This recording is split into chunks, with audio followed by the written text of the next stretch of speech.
ආයිබෝවන් 2026 මෙයි 5 ඉඳලා මෙයි 8 වෙනකල් පාර්ලිමේන්තුවේ විපක්ෂය කරපු ප්‍රධාන කාර්යයන් සහ විමර්ශන ගැන කතා කරන මේ විශේෂ පැහැදිලි කිරීමට හැමෝම ආදරෙන් පිළිගන්නවා. මේ දවස් කීපය ඇතුළත පාර්ලිමේන්තුව ඇතුලේ මොකද උනේ කියලා කිසිම පැත්තකට බර වෙන්නේ නැතුව හැබැයි ඊටාම සවිස්තරාත්මකව අපි දැන් කතා කරමු. අපි මේ කතා බහ ප්‍රධාන මාතෘකා 5කට බෙදාගෙන තියෙනවා.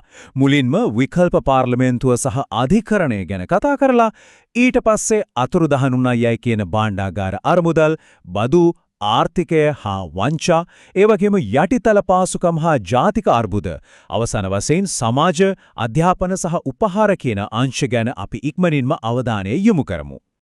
හරි එහෙනම් අපි අපේ පළවෙනි මාතෘකාවට යමු. ඒ තමයි විකල්ප පාර්ලිමේන්තුව සහ අධිකරණය අතර මතුවලා තියෙන ආයතනික ආතතීන්. මෙතනදී ආණ්ඩුව සහ විපක්ෂය අතර ලොකු මතගැටුමක් නිර්මාණය වෙනවා. හරියටම කිව්වොත් මේ දින ජනාධිපතිවරයා කරපු ප්‍රකාශයෙන් පස්සේ විධායකයන් අධිකරණයට වෙන බලපෑම ගැන විපක්ෂ නායකවරයා ඇතුළු മന്ത്രിවරුන් 36 දෙනෙක් විවාදයක් ඉල්ලුවත් ආණ්ඩුව ඒක ප්‍රතික්ෂේප කළා. හැබැයි ඉතින් විපක්ෂය නිකන් හිටියේ නෑ. മന്ത്രിවරු 20ක් ස්ථාවර නියෝග 19 ඩී යටතේ නැගී සිටීමෙන් පස්සේ මේ 5 වෙනිදා විනාඩි 9ක විවාදයක් ලබා ගන්න යාලා සමත් වෙනවා. ඊට පස්සේ මේ 6 වෙනිදා අධිකරණයට ආදාළ යෝජනාව බාර දීමත් මේ 7 වර විශේෂ මාධ්‍ය හමුවක් පැවැත්වීමත් එක්ක තත්ත්වය තවත් උණුසුම් වුණා. මේ 8 වෙනිදා වෙද්දිත් ආයම විවාදයක් ඉල්ලලා മന്ത്രിවරු සභාවේ නැගී සිටියා. මේ මතගැටුමේ උච්චතම අවස්ථාව අපි දැක්කේ මේ 7 වෙනිදා මාධ්‍ය හමුවේදී. ප්‍රධාන විපක්ෂ සංවිධායක ගයන්ත කරුණාතිලක සහ മന്ത്രി රංජිත් මද්දුම වණ්ඩාර මහත්වරු එතනදී ලොකු අනතුරු ඇඟවීමක් කළා. පක්ෂ නායක රැස්වීම් වලදී දිගින් දිගටම විපක්ෂයේ යෝජනා ප්‍රතික්ෂේප කිරීම පාර්ලිමේන්තු ප්‍රජාතන්ත්‍රවාදයට බරපතල තර්ජනයක් කියන එකයි එයාලගේ අදහස වුණේ. ඒ නිසා මේ විදිහට දිගටම ගියොත් සභාවෙන් පිටත විකල්ප පාර්ලිමේන්තුවක් පිහිටුවන්න විපක්ෂයට සිද්ධ වෙයි කියලා තෝන් එතනදී දැඩිව ප්‍රකාශ කළා. ඒ වගේ මතක තියාගන්න මේ 7 මාධ්‍ය හමුවේ එක මාත්‍රකාවකට විතරක් සීමා වුණේ නැහැ. හැක වංචාවල ඉඳලා ඩිට්වා සුලිකුණාටු සහන නිසියාකාර නොලැබීම, රාජ්‍ය සේවයේ දේශපාලනීකරණය වීම, අධිකරණයේ ස්වාධීනත්වය සහ ගල්ලංගුරු වංචාවක් නිසා ඉහළගේ විදුලි බිල දක්වා පුළුල් පරාසයක ප්‍රශ්න විපක්ෂය එතනදී මතු කළා. ඒක හරියට එකවර පෙරමුණු ගණනාවකින් ප්‍රශ්න කිරීම ජාලයක් දියත් කළා වගේ වැඩක්. දැන් අපි ව්‍යවස්ථාපිත ගැටුම් වලින් ටිකක් ඈත් වෙලා අපේ දෙවනි ප්‍රධාන මාතෘකාවට හැරමු. ඒ තමයි අතුරුදහන් වුණු මහා භාණ්ඩාගාර අරමුදල් ගැන කරන දැඩි මූල්‍යමය විමර්ශන. මෙතනදී කතාබහට ලක්වෙන බරපතලම කාරණේ තමයි මේ අතුරුදහන් වුණායයි කියන ඩොලර් මිලියන 2.5ක මුදල. විපක්ෂ නායකවරයා ස්ථාවර නියෝග 27 යටතේ මේ ගැන ප්‍රශ්න කරමින් කියා සිටියේ ලංකා ඉතිහාසයේ නිදහසින් පස්සේ පළවෙනි වතාවට රජයේ ණය පියවීමක් වෙනත් පාර්ශවයකට ගෙවලා තියෙනවා කියලායි. ඒ වගේම මේ සිද්ධිය වෙලා තියෙන්නේ පහුගිය ජනවාරි මාසයේ. එලින් සාමාන්‍ය ජනතාවට කෙලින්ම බලපාන මෙවැනි දෙයක් ගැන අදාළ පඩිපාඩි හරහා පාර්ලිමේන්තුවට වාර්තා කරන්න මෙච්චර කල් ගියේයි කියන ප්‍රශ්නය ඌ එතනදී දැඩිව මතු කළා. මේ අතර තවත් වැදගත් ස්ථාවර නියෝග විමසීම් හරහා රජයේ විනිවිදභාවය දැඩි ලෙස ප්‍රශ්න කිරීමකට ලක් වුණා. මන්ත්‍රී චමින්දනි කිරියල්ල මහත්මිය චෝදනා කළේ භාණ්ඩාගාර ලේකම්වරයා කියන්නේ අවුරුදු 2කමාරක් පාර්ලිමේන්තුවේ හිටපු දේශපාලනඥයෙක් බවත් ඔහුගේ පුරවැසිභාවය ගැනත් ගැටලු තියනවා කියලයි. අනිත් පැත්තෙන් මියගිය ජවිපේ පූර්ණකාලීන මූල්‍ය නිලධාරියාගේ මරණය ගැන බිරිඳට සැකයක් නැහැ කියලා අධිකරණ ඇමතිවරයා කිව්ව කතාව අසත්‍යයක් බව මන්ත්‍රී අජිත් පී පෙරේරා මහතා පැවසුවා. ඔහු ඇහුවේ ඒක සියදිවි නසා ගැනීමක් කියලා ඔප්පු කරන පශ්චාත් මරණ පරීක්ෂණ වාර්තාවක් තියෙනවද කියලයි. ඒ වගේම ජවිපේ තමන්ගේම සහෝදරුන්ව පාවා දුන්නා කියලත් ඔහු බරපතල චෝදනාවක් එල්ල කළා. මේ 6 විවාදයේදී විපක්ෂ නායකකරයා මේ ඔක්කොම එකතු කරලා ආණ්ඩුවට ලොකු චෝදනාවක් කළා. ඔහු කිව්වේ ආණ්ඩුව හොඳ දේවල් වල ක්‍රෙඩිට් එක ගත්තට වැරදිවල වගකීම බාරගන්නේ නැහැ කියලයි. දක්ෂ නිලධාරීන් අයින් කරපු නිසා සමස්ත රාජ්‍ය යාන්ත්‍රණයම කඩාගෙන වැටලා කියන එක තෝ පෙන්වා දුන්නා. සිස්ටම් චේන්ජ් වගේම ක්ලීන් ශ්‍රී ලංකාව වගේ ලස්සන නම් දාලා ඇත්තරම කරන්නේ ප්‍රාදේශීය පරිපාලනයට තමන්ගේ දේශපාලන හිතවතුන්ව පත් කරන්න එක නේද කියලා ඔහු ප්‍රශ්න කළා. ඒ වගේම දේශපාලන මර්ධනයට යටත් වෙන්න එපා කියලා රාජ්‍ය සේවකයන්ගෙන් ඉල්ලපු ඔහු භාෂණයේ නිදහසට එල්ල වෙලා තියෙන තර්ජනය ගැනත් පුළුල්ව කතා කළා. හරි. දැන් අපි යමු අපේ 3 වෙනි අංශයට. බදු ආර්ථිකය සහ මූල්‍ය වංචා ගැන මතුවනු නිශ්චිත ගැටලු මොනවද කියලා අපි ඉක්මනින් බලමු. මන්ත්‍රී එස්.එම්. මරික්කාර් මහතා මෙතනදී නිශ්චිත චෝදනා මාලාවක්ම ගෙනාවා. පිරිපහදු නොකරපු පොල්තෙල් වලින් රුපියල් මිලියන 8,000ක වැට් සහ සමාජ ආරක්ෂණ බදු අහිමිවීම, NDB බැංකුව හරහා වුණු ද්විත්ත ආශ්වාසම ගෙවීම වගේ දේවල් ඔහු මතුපලා. රජය මේවා හැකරුරුන්ගේ ගිණුමට දාලා ඇඟ බේරගන්න හැදුවට ජනාධිපතිවරයාගේ හිතවතුන් මේවට සම්බන්ධයි කියලා ඔහු ඍජුවම චෝදනා කළේ.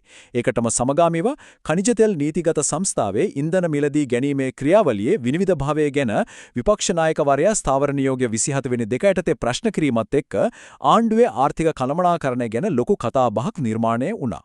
ඊළඟට අපි බලමු යටිතල පහසුකම් සහ ජාතික අර්බුද කියන අපේ හතරවැනි කොටස. මූල්‍ය ප්‍රතිපත්තිවලින් එහාට ගියාම මේවා තමයි සාමාන්‍ය ජනතාවට කෙලින්ම දැනෙන භෞතික ප්‍රශ්න. ඇත්තටම රට පුරාම තියෙන අර්බුදවල තරම මෙතනින් හොඳටම පේනවා. මන්ත්‍රී සානක්‍යයන් රාසමාණික්කම් මහතා පෙන්වලා දුන්නේ මාස්කන්නේ VS වෙන්න අඩුවීම, යූරියා පෝර පරක්කු වීම සහ ඩිට්ව සුලිකුණාටුවෙන් බැටකාපු අයට සහන ණය නොලැබීම වගේ කෘෂිකාර්මික ප්‍රශ්න.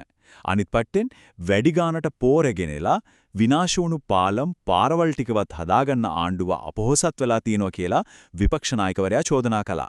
ඒ ඇස්සේ උතුරු පළාතේ දූපත්වල මිනිස්සුන්ට සතියකට දවස් 5ක්ම කරන්ට් එක නැහැ කියලා മന്ത്രി ආර්චුනා රාමනාදන් මහතා කියපු කතාවෙන් මේ යටිතල පහසුකම් අර්බුදයේ තියෙන බරපතලකම තවත් අහුරු වෙනව නේද?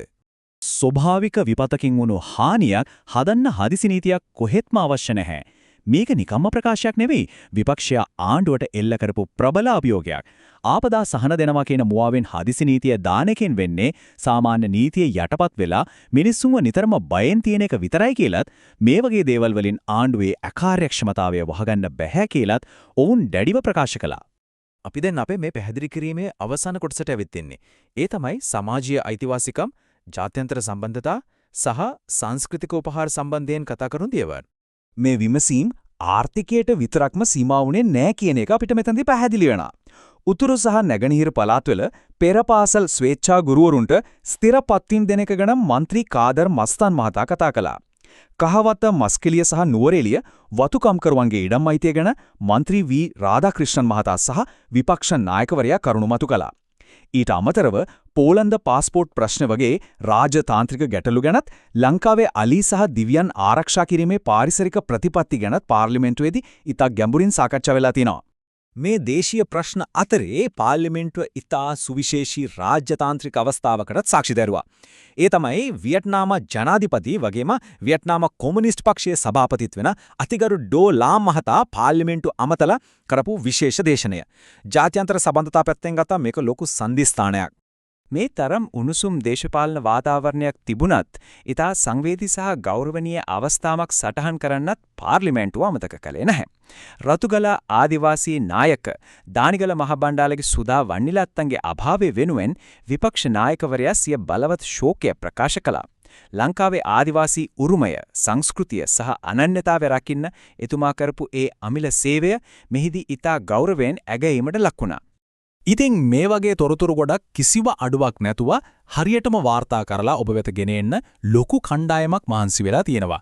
මේ සිංහල විපක්ෂ බුලටින් ප්‍රකාශනය සාර්ථක කරන්න උපදේශක කර්තෘවිදියද සුරංග රණසිංහ, පිටුසක සුමෙන් එස්.එම්. ජයවර්ධන සහ අහමඩ් නුස්කි, පරිවර්තනයෙන් උපුල් බණ්ඩාර සහ නලීර් අහමඩ්, සෝදුපත් බැලීමෙන් රකිත ගුණරත්න වගේම සංස්කරණයෙන් සවිත් සූර්යාරච්චි, ඉෂාර ගයාන් කරනාරත්න සහ එරනන්ද හෙට්ටිආරච්චි කියන මහත්මීන් දීපු පූර්ණ දායකත්වය අපි අනිවාර්යෙන්ම ගයන්න ඕනේ. හරි. එහෙනම් අපි අදට මේ කතාව ඉවර කරන්න කලින් හැමෝටම හිතන්න පොඩි ප්‍රශ්නයක් ඉතුරු කරනවා. පාර්ලිමේන්තුවේ වගවීම වෙනුවෙන් මේ කරන දැවැන්ත බලපෑම නිසා ඉස්සරහට දේශපාලන බලතුලනය ඇත්තටම වෙනස් වෙයිද? මේ ප්‍රජාතන්ත්‍රවාදී ක්‍රියාවලිය ඉස්සරහට කොයි අතට යාවිද කියලා බලන් ඉන්න අපිට මේක හොඳ ආරම්භයක් වේවි. අද මේ පැහැදිලි කිරීමට එකතු වුණු හැමෝටම බොහොම ස්තුතියි. තවත් මේ වගේන වැදගත් තොරතුරු ගවේෂණයකින් අපි ආයමත් හමු වෙමු.